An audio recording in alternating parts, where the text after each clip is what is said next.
বনসুন্দরী নার্সারিতে আপনাদের সবাইকে স্বাগতম। আপনারা আমাদের কাছে সবসময় একটা প্রশ্ন বারবার করেন, আমরা বড় সাইজের চারা কিভাবে প্যাকেজিং করে থাকি। চারার গোড়ার মাটি সুন্দর করে টেপ দিয়ে বেঁধে দেওয়া হয়, যাতে কুরিয়ারে গোড়ার মাটি নড়ে না যায়। যেহেতু বড় চারা সেহেতু ডালপালা তো থাকবেই, ডালপালাগুলো কাঠির সাথে সুন্দরভাবে বেঁধে দিতে হবে, যাতে কুরিয়ারে কোনো চারার ডালে প্রবলেম না হয় বা ঘা না লাগে।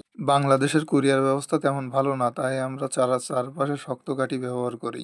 শক্ত টেপ দিয়ে আমরা মুড়িয়ে দিই, যাতে কাঠি নড়াচড়া না করে, কারণ কাঠি নড়াচড়া করলে কুরিয়ারে প্রবলেম হইতে পারে চারার।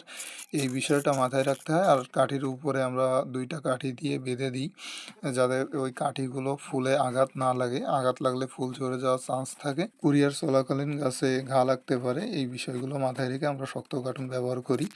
আর নিচ থেকে উপর পর্যন্ত সুন্দরভাবে আমরা টেপ দিয়ে মুড়িয়ে দিই, যাতে ঘা লাগলেও চারার কোনো ক্ষয়ক্ষতি না হয়।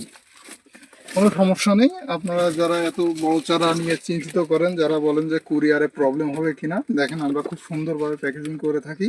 আমাদের কুরিয়ারে কোনো প্রবলেম যাতে না হয় সেই জন্য আমরা এত সুন্দর পদক্ষেপ ভিতরে বেঁধে দিয়েছি। আর এই কার্টুন গা লাগলেও কোনো ফুলের কোনো ক্ষতি হবে না। আপনারা যারা এমন বড় বাগান বিলাস আমাদের পেজে নিতে চান, তারা নির্দ্বিধায় নিতে পারেন, কারণ আমাদের প্যাকেজিং কোয়ালিটি খুবই ভালো। আর যদি চারার কোনো ড্যামেজ হয়, সেই ড্যামেজ আমরা ক্ষতিপূরণ দিয়ে দেবো, আপনার একটা টাকারও কোনো প্রবলেম হবে না। আসসালামু আলাইকুম।